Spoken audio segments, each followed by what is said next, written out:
Hello friends, कैसे हैं आप सब। So welcome back in forever के लास्ट पार्ट में आप सभी ने सुना कि क्या सुना, हमारी शीतल मैडम वो बता देती हैं कि श्री की तबीयत ठीक नहीं है और वो भी थोड़ी देर में आ जाएगी, जिससे सूरज और अनुज दोनों पूछते हैं कि क्या हुआ, डॉक्टर बुलाएं।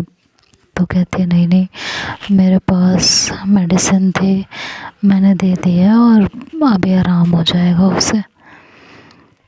ठीक है, तो सब लोग आपस में बात कर रहे होते हैं कि अब क्या करें, रुके कि चले। तो अनुज बोलता है श्री की तबीयत ठीक नहीं है, कुछ देर रुकते हैं, हालत संभल जाए फिर चलेंगे। शीतल कुछ बोलने जा रही थी लेकिन फिर चुप रह गई। धीरे धीरे बाकी के लोग चले गए, संध्या, सूरज और अनुज रह गए। थोड़ी देर में श्री नहा कर निकली तो सूरज ने पूछा, दी तबीयत ज़्यादा ख़राब है, डॉक्टर के पास चले। श्री ने जब ये सुना तो थोड़ी सी ऐसे शॉक्ड रह गई कि ये क्या, किसकी तबीयत ख़राब है। फिर एक नज़र उसने शीतल को देखा तो शीतल का चेहरा देख वो समझ गई कि शीतल ने यही बहाना बनाया। तो कहती है कि नहीं मैं ठीक हूँ।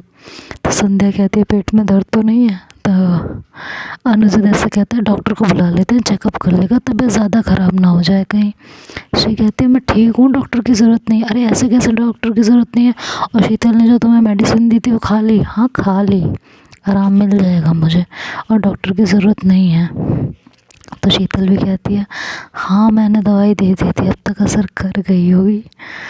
शीतल ने ऐसे बोला तो श्री ने उसको घूर के देखा और बोली हाँ दवाई दे दी थी इसने और अच्छे से असर कर गई है।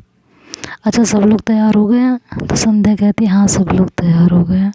श्री कहती है मैं बस 5 मिनट में तैयार हो जाऊँगी।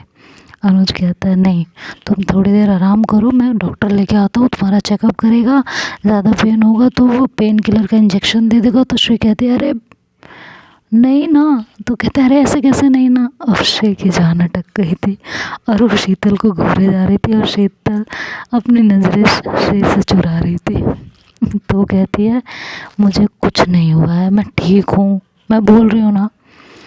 तो अनुज कहता है अच्छा ठीक है, एक बार चेकअप तो करा लो। तो कहती नहीं कराना है यार मुझे चेकअप, मैं कह रही हूँ ना मैं ठीक हूँ, मैं बस 5 मिनट में तैयार हो जाऊँगी। तो अनुज कहता है अच्छा ठीक है, तुम्हें डॉक्टर के पास नहीं जाना ना। कहती नहीं जाना, मुझे डॉक्टर की नीड नहीं है, दवाई दी थी ना। तो शीतल कहती हाँ मैंने दवाई दी थी। तो कहती हाँ इसने दवाई दी थी मुझे, खा ली हूँ मैं, ठीक हूँ मैं, असर कर गई अच्छे से। तो अनुज कहता है अच्छा ठीक है, एक काम करो आराम कर लो, हम 1 घंटे बाद निकलेंगे, मैंने बस ड्राइवर से बोल दिया है। तो श्री कहते नहीं लेट करने की ज़रूरत नहीं है, तुम लोग चलो, जब तक सब बस में पहुंचेंगे मैं भी आ जाऊंगी। अनुज कहता है पर तुम्हारी तबीयत ठीक नहीं। सूरज भी कहता है हाँ दी तुम थोड़ा आराम कर लो ना। श्री कहती है मैं ठीक हूँ, तबीयत ख़राब लगती तो मैं खुद ही आराम करने का कहती ना। अब तुम सब निकलो, मुझे तैयार होने दो और जाकर चलने की तैयारी करो। तो अनुज कहता है ठीक है जैसा तुम कहो। सब बाहर जाने लगे तो श्री बोली अनुज मेरी सीट का ध्यान रखना। अनुज ने हाँ में सिर हिलाया और चला गया। श्री ने दरवाज़ा बंद किया और अपना टॉवल खींचकर शीतल को मारा और कहा सब तुम्हारा किया धरा है, कितना रायता फैलाया है, और मेरी तबीयत ख़राब क्योंकि अपनी करती ना, मेरी तबीयत ख़राब करने की तुम्हें क्या ज़रूरत थी।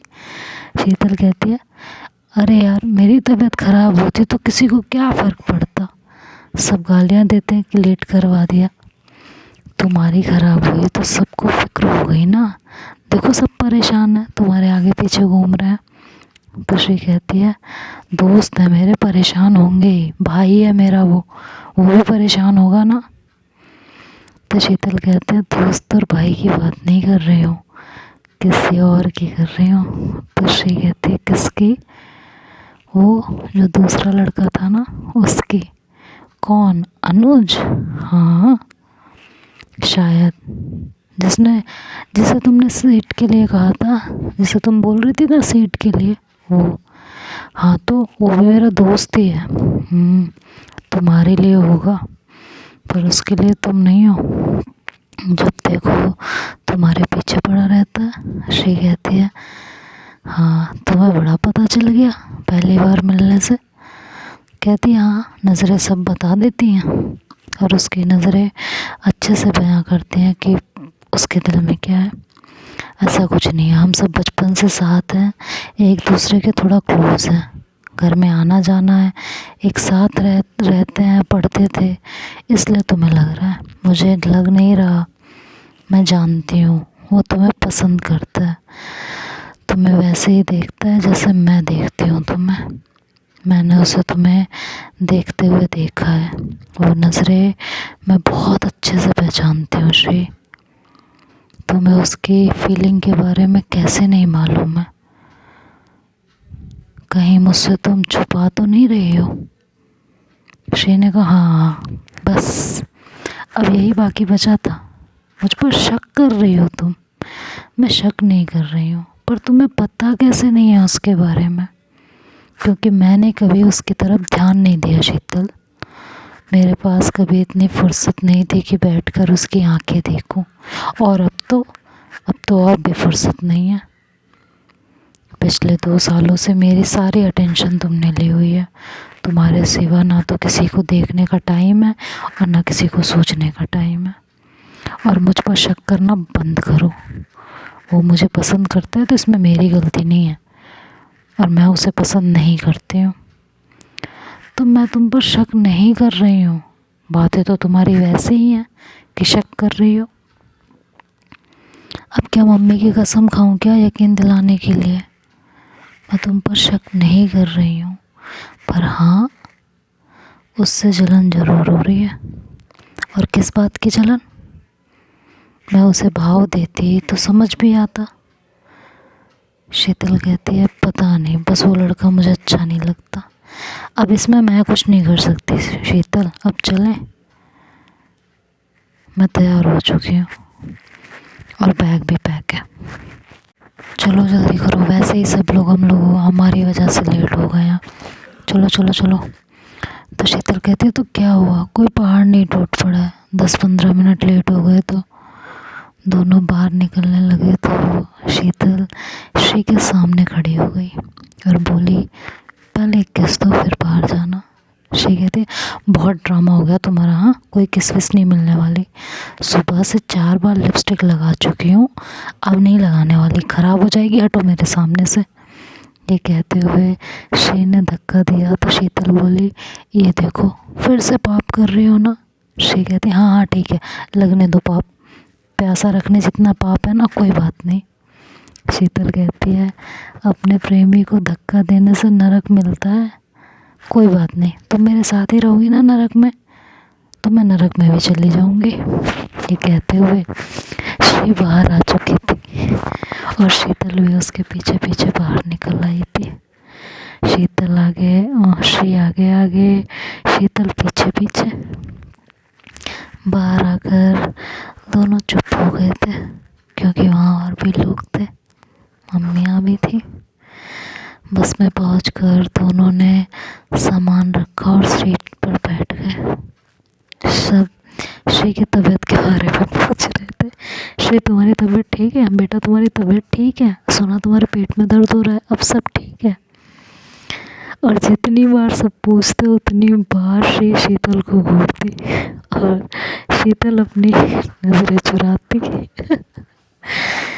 कुछ देर में सब सरणी पहुंच गए, दर्शन किए और उसके बाद सबने वहीं मंदिर में मिलने वाले प्रसाद का भोजन किया। इन सब में आधा दिन बीत गया था। थोड़ी देर मार्केट में शॉपिंग की और घूमते रहे। इस दौरान श्री और शीतल साथ ही रहे। पूरा टाइम शीतल श्री का हाथ पकड़े रही। भीड़ थी तो शीतल को श्री के इधर उधर जाने का डर भी लग रहा था। तो श्री ने कहा क्या बात है, आज तो तुमने मेरा हाथ एक बार के लिए भी नहीं छोड़ा। हाँ तो इतना बड़ा रिस्क नहीं ले सकती ना मैं तुम्हारा हाथ छोड़कर। क्या मतलब है तुम्हारा, खो गई तो? वैसे खो गई तो अच्छा ही है ना, मेरा सर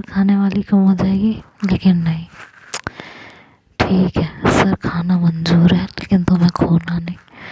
तो श्री कहती तुम्हारा तो कहती क्या, कहती वैसे अच्छा लग रहा है, तुमने खुद मेरा हाथ पब्लिकली पकड़ रखा है। जहाँ ये दोनों अपने दिल की फीलिंग्स एक दूसरे से शेयर कर रहे थे, एक दूसरे का साथ एंजॉय कर रहे थे, एक दूसरे के प्यार को महसूस कर रहे थे, वहीं दूसरी तरफ अनुज को गुस्सा आ रहा था। उसे श्री से अपने दिल की बात कहने का मौका ही नहीं मिल रहा था। शीतल को श्री के साथ चिपका देख उसे शीतल पर भी गुस्सा आ रहा था और वो बड़बड़ा रहा था कि ये और आ गई है, इसकी वजह से मैं अपने दिल की बात नहीं कह पा रहा हूँ। अगर इसने इसका पीछा नहीं छोड़ा तो मैं अपने दिल की बात कह भी नहीं पाऊँगा। और साथ ही ये शीतल कम थी जो ये सारी लड़कियां भी अब श्री के इर्द गिर्द चली गई हैं। ऊपर से मेरी बहन संध्या। मुझे यार मौका नहीं मिल रहा है, मेरे को मौका नहीं मिलेगा तो मैं कैसे श्री से बात करूँगा। मुझे बस किसी तरह श्री से बात करनी है। देखते देखते सोचते सोचते सही मौके का इंतज़ार करते करते वो लोग बस तक पहुंच गए थे। सबने अपनी अपनी सीटें संभाल ली थी। थोड़ी देर में बस भी चल पड़ी और अनुज मन मार कर बैठा था। सोच रहा था कि इतनी मेहनत करके, इतने जोड़ तोड़ करके, सबको मनाकर किसी तरह मैंने ये ट्रिप प्लान किया था, पर मेरी सारी मेहनत बेकार हो गई। जिस वजह से मैंने ये ट्रिप प्लान किया, जिस वजह से मैंने इतने पापड़ बेले, मैं वही काम नहीं कर पाया यार, सब कुछ बर्बाद हो गया। 2-3 घंटे के सफ़र के बाद बस एक जगह जाकर रुके। किसी को चाय पानी पीना हो या फ्रेश वगैरह होना हो तो यहीं पे हो जाओ, उसके बाद बस कहीं नहीं रुकेगी।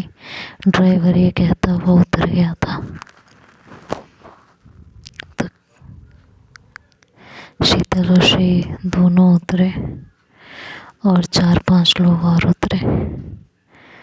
उन दोनों को उतरते देख अनुज भी ये सोच कर उतरा कि शायद कोई मौका मिल जाए।